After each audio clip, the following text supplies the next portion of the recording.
Hello साथीहरू, नमस्कार। के छ खबर? सन्चै हुनुहुन्छ? ट्याक्क लाएर आज चाहिँ हामी बाउछोरा खाडा घुम्न हिँड्दैछौँ। बाटो चाहिँ माथि मालुङ्गासम्म चाहिँ पिच छ, मालुङ्गाबाट तल लास्टै धुलो बाटो छ। धुलै बाटो भए पनि तीर्थ हिँड्दाखेरि चाहिँ अलिअलि दुःख गर्नै पर्दो रहेछ। अनि बल्ल भगवानले आशीर्वाद दिनुहुन्छ अरे। नजिकको हाम्रो तीर्थ महालिङ्गेश्वर उत्तरवाहिनी धाम आज बाबालाई चाहिँ दर्शन गर्न लिएर आएको छु। को साथीहरू आउनुभएको छैन यो हाम्रो स्याङ्जा मालुङ्गामा भएको धाममा, सम्पूर्णलाई स्वागत छ है।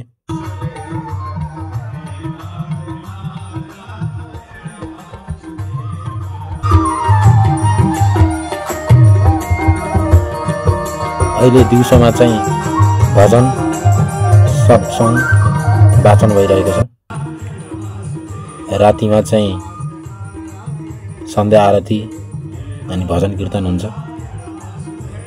सबै साथीहरू यहाँ आउनु होला।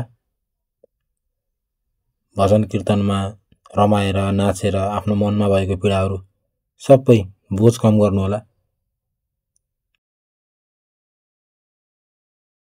सम्पूर्ण भक्तजनहरूलाई चाहिँ कालीगण्डकी उत्तरवाहिनी माताले चाहिँ सबैको रक्षा गरून्, सबैको कामना पूरा होस्। जय देश, जय नेपाल, जय सनातन धर्म।